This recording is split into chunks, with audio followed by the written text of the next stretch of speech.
வணக்கம் Rudra astro TV channel நேர்களே, நான் உங்கள் அன்பான சயின்டிபிக் வேதிக் அஸ்ட்ராலஜர் அஸ்ட்ரோ அறிஞ்சி பேசுகிறேன்.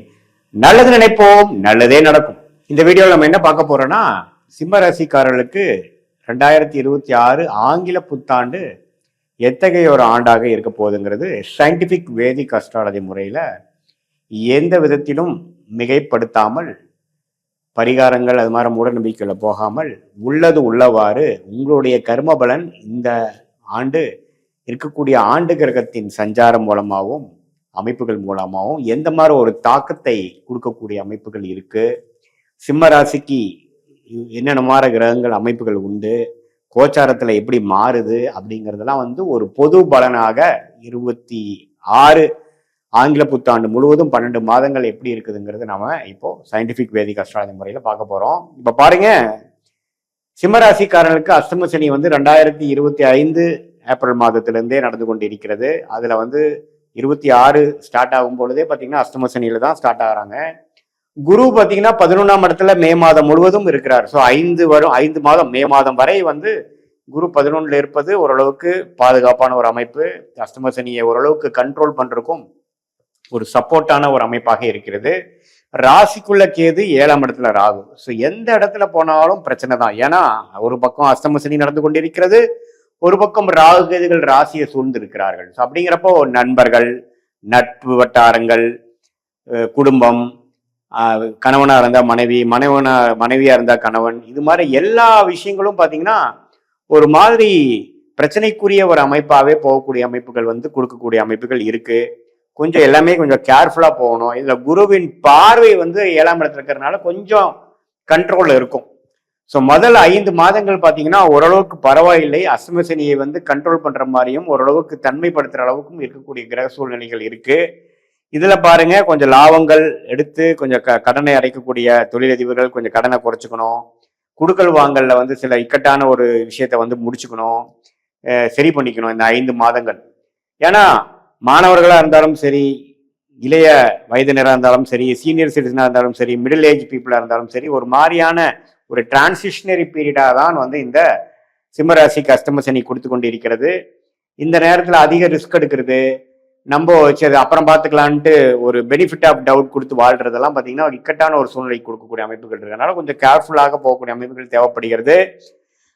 ஜூன் மாதத்துக்கு அப்புறம் பாத்தீங்கன்னா குரு 12ஆம் இடத்துக்கு உச்சம் பெற்று அஷ்டம சனியில இருக்கக்கூடிய அந்த 8ஆம் வீட்டில் இருக்கக்கூடிய சனியை பார்த்து தன்மைப்படுத்துறார், திட்பலம் கொடுக்கிறார், சுபத்துவப்படுத்துறப்போ கொஞ்சம் ஏதோ ஒரு இடத்துல இருந்து பணங்கள், எதிர்பார்க்கக்கூடிய பணம் பொருள் நமக்கு உதவி செய்து நமக்கு சில பிரச்சனைகள் சால்வ் ஆகக்கூடிய அமைப்புகள் உண்டு. அது சுப விரயமா இருக்கலாம், போட்ட இன்வெஸ்ட்மெண்ட் பெரிய லாபத்து மூலமாக இருக்கலாம், அதே சமயத்துல நமக்கு வரவேண்டிய பணமா இருக்கலாம், நாம இதுவரை நம்ம கடந்த 3-4 வருஷமாக நம்ம செய்த ஒரு உழைப்புக்கு வரக்கூடிய ஒரு அமைப்பாக இருக்கலாம்.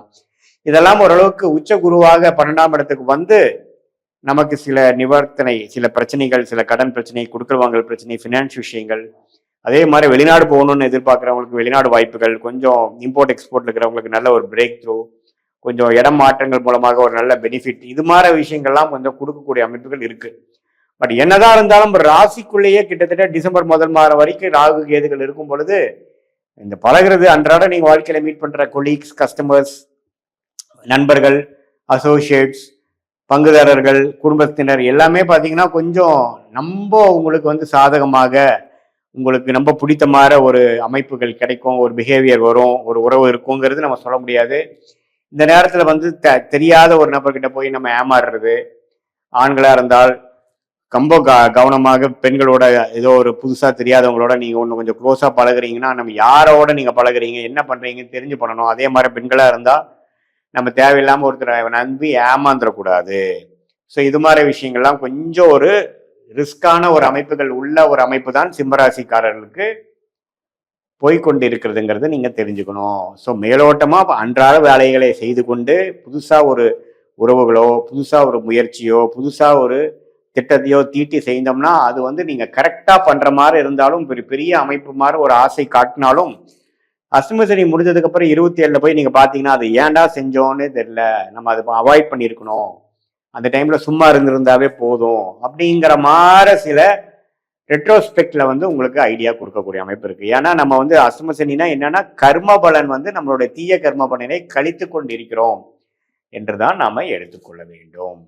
ஸோ சிம்ம ராசிக்காரர்களுக்கு வந்து இந்த ராகு கேது குரு சனி எல்லாம் ஓரளவுக்கு சுமாரான அமைப்பு இருக்கிறதுனால மாணவர்களும் பார்த்தீங்கன்னா கொஞ்சம் கோபதாபங்கள் வர்றது, டென்ஷன் ஆகுறது, எக்ஸாமில் வந்து கொஞ்சம் 100% அவங்களுடைய பொட்டன்ஷியலுக்கு பெர்ஃபார்ம் பண்ண முடியாத ஒரு அமைப்பு, நண்பர்களிடையே வந்து கோபதாபங்கள் வருவது, ஹெல்த் இஷ்யூஸ் வர்றது, திடீர்னு அடிபடுதல், முதல் இருக்கிற மாதிரி ஒரு கான்சென்ட்ரேஷன் இல்லாமல் பதட்டப்படுறதல், அதே மாதிரி இளைய வயதினர் பார்த்தீங்கன்னா அந்த காதல் விஷயத்தில் போய் மாட்டி அந்த மன அழுத்தத்தில் இருக்கிறது, பிரேக்கப் ஆகுறது, இழக்கக்கூடாதே இழக்கிறது.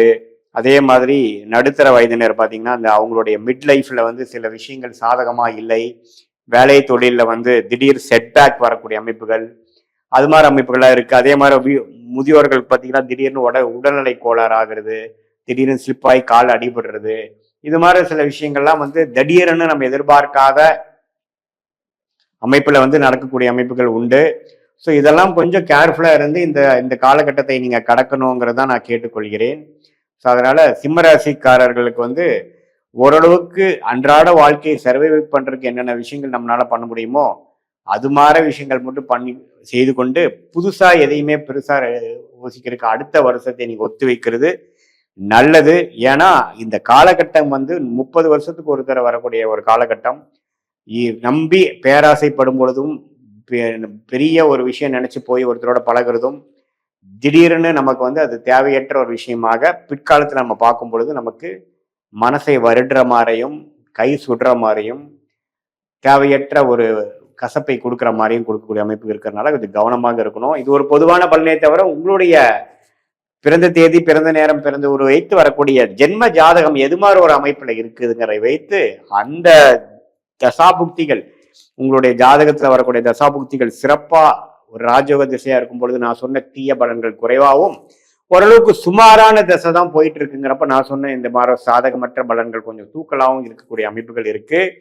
இப்ப நம்ம பேசுறது வந்து ஒரு பொதுவான பலன். இப்ப ஜென்ம ஜாதகத்துல வச்சு பார்க்கும் பொழுது துல்லியமான பலன், லாங் டேர்ம் எப்படி, ஷார்ட் டேர்ம் எப்படி, எது மாதிரி விஷயத்துல உங்க வாழ்க்கை பாதை திரும்புற மாதிரி இருக்கு, எது பிராப்தங்கள் காத்து கொண்டிருக்கிறது, எந்தெந்த பிராப்தங்கள் நமக்கு இல்லை என்பதை தெரிந்து கொண்டு அதுக்கு தகுந்த மாதிரி வாழ்க்கையை அமைத்து கொண்டு, வாழ்க்கை சூழ்நிலையை அமைத்து கொண்டு, திட்டங்களை தீட்டி தேவையற்ற விஷயத்தை கழித்து தேவையான ஒரு விஷயத்தை மட்டும் நீங்க வந்து மனசுல போக்கஸ் பண்ணி நீங்க அதை செய்தீர்களானால் கண்டிப்பா வாழ்க்கையில எதிர்நீச்சல் போடாமல், சிரமப்படாமல், எளிதில் நம்மளுடைய கர்மா என்ன இருக்கோ அதுக்கு தகுந்த ஒரு பொட்டன்ஷியலுக்கு, அதுக்கு தகுந்த ஒரு தகுதிக்கு வேணுங்கிற ஒரு நல்ல வாழ்க்கையை வாழ்ந்து பொருள் விரயம், சமய விரயத்தை இழந்து மன கஷ்டப்பட்டு மன உளைச்சலாகி தேவையற்ற விஷயங்களை தேவையற்ற நபர்களோட செய்து வீண் மன உளைச்சல் அடையாமல் வாழ்க்கையில் எளிதில் வெற்றி பெற முடியும் என்று சொல்ல விரும்புகிறேன். மீண்டும் மற்றொரு காணொளியில் சந்திப்போம்.